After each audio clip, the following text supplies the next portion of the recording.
Hello everyone, आज हम करेंगे पार्टीशन वैल्यू और उसके साथ हम ये समझेंगे कि हमने क्या किया है। मीडियन को दो पार्ट्स में डिवाइड करता है। मीडियन अपनी सीरीज को कितने पार्ट्स में डिवाइड करता है? टू पार्ट्स में। क्वार्टाइल परसेंटाइल हमारा रहता है, तो आज हम क्वार्टाइल परसेंटाइल को समझेंगे और उसके साथ साथ ये भी जानेंगे कि परसेंटाइल है जो हमारा वो P99 तक होता है, 100 तक क्यों नहीं होता। क्वार्टाइल हमारा Q3 तक क्यों होता है, Q4 क्यों नहीं होता।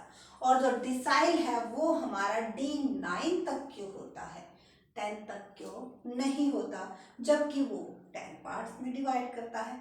तो इसके पीछे क्या कॉन्सेप्ट है, और अगर आपको हमारा परसेंटाइल, क्वार्टाइल और डिसाइल का कॉन्सेप्ट क्लियर हो गया तो ये बात भी आपको क्लियर हो जाएगी कि आखिर इसके पीछे वजह क्या है।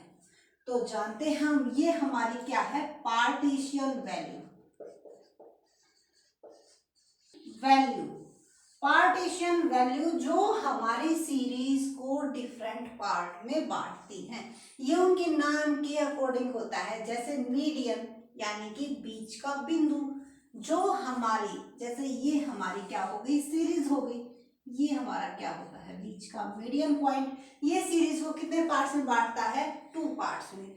उसी तरह जो हमारा क्वार्टाइल है वो कितने पार्ट्स में बांटता है? वो 4 पार्ट्स में डिवाइड कर देता है। और हमारा परसेंटाइल कितने पार्ट्स में डिवाइड करता है? 100 में। और डिसाइल 10 में, क्वार्टाइल 4 में और मीडियन 2 में। तो मीडियन को हम कैलकुलेट करते हैं इंडिविजुअल सीरीज और डिस्क्रीट सीरीज में। किस तरह से करते हैं? n+1/2th आइटम, फिर जिस आइटम्स में लाई करता है वहां पर क्या होता है, वो हमारा मीडियन होता है। लेकिन अब हम समझ रहे हैं क्वार्टाइल को, तो क्वार्टाइल इसी तरह क्या हो जाएगा, n+1। क्यों? क्योंकि कितने पार्ट्स में डिवाइड कर रहा है? 4 में, तो यहाँ पे क्या आ जाएगा, 4 आ जाएगा। ये Q1 है। अगर Q3 निकालना होगा तो इसको हम किससे मल्टीप्लाई कर देंगे? 3 से मल्टीप्लाई कर देंगे। ये हमारा किसका है? इंडिविजुअल और डिस्क्रीट सीरीज का। कॉन्टिन्यूस सीरीज का क्या फॉर्मूला बनता है हमारा? n/2th आइटम, और फिर जिसमें लाई करती है उसके बाद आगे क्या फॉर्मूला होता है? L1 plus n/2 minus CF, cumulative frequency divide by F multiply I। तो इस तरह से इस फॉर्मूले को आगे क्या कर, आगे एक्सप्लेन करके उसके बाद हमारा क्या निकल के आता है? मीडियन निकल के आता है। यही रूल हमारा क्वार्टाइल, डिसाइल, परसेंटाइल में लगता है। सिर्फ हल्का सा चेंज हो जाता है। अगर हम क्वार्टाइल निकाल रहे हैं तो 4 आ जाएगा क्योंकि 4 पार्ट्स में डिवाइड हो रहा है। डिसाइल निकाल रहे हैं तो 10 आ जाएगा क्योंकि 10 पार्ट्स में डिवाइड हो रहा है। और परसेंटाइल निकाल रहे हैं तो यहाँ पर क्या आ जाएगा, 100 आ जाएगा क्योंकि 100 पार्ट्स में इसको डिवाइड कर रही है सीरीज को। अब आगे बात समझ में आती है ये कि यहाँ पर कौन सा पॉइंट आएगा। अगर Q1 निकाल रहे तो 1 यहाँ पर देखो, लिखे या ना लिखे मतलब एक ही है। लेकिन अगर Q3 निकाल रहे हैं तो यहाँ पर हमें क्या करना होगा, 3 से मल्टीप्लाई करना होगा। उसी तरह अगर डिसाइल निकाल रहे हैं, D1 निकाल रहे हैं तो कोई मतलब है ही नहीं लिखने का।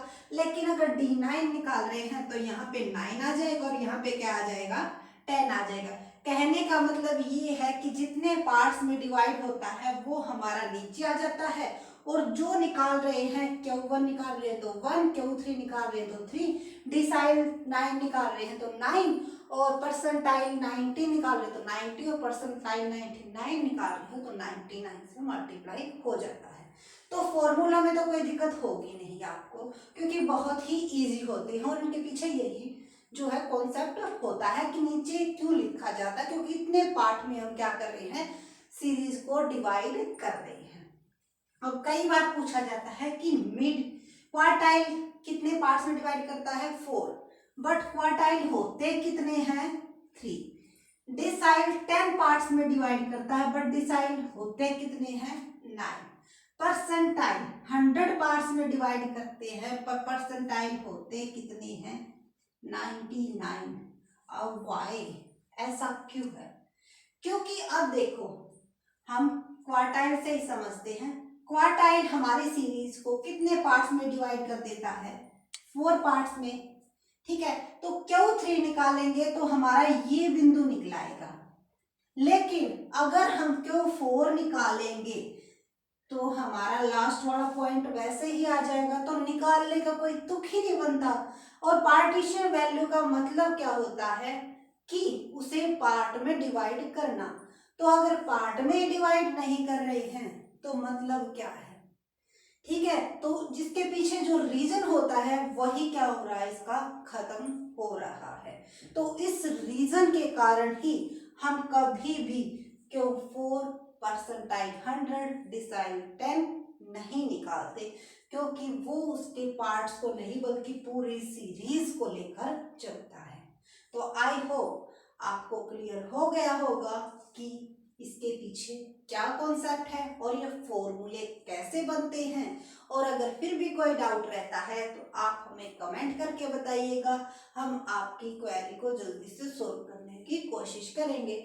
और इसके अलावा अगर आपकी कॉमर्स सब्जेक्ट से रिलेटेड किसी भी टॉपिक में कोई क्वेरी है तो आप हमें कमेंट कीजिए। हमें बहुत खुशी होती है जब हमारे स्टूडेंट्स हमारे स्टूडेंट हमसे कुछ क्वेश्चन पूछते हैं और हमें लगता है कि हाँ हम अपने मकसद में कामयाब हुए किसी की हेल्प करने के।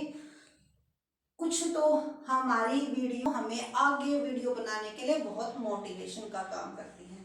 तो इसी के साथ हम आज की अपनी वीडियो को यहीं पर समाप्त करते हैं। कल मिलेंगे नेक्स्ट वीडियो के साथ और ऐसे ही कुछ इंटरेस्टिंग टॉपिक के साथ। तो thank you so much and share and subscribe my channel. Thank you.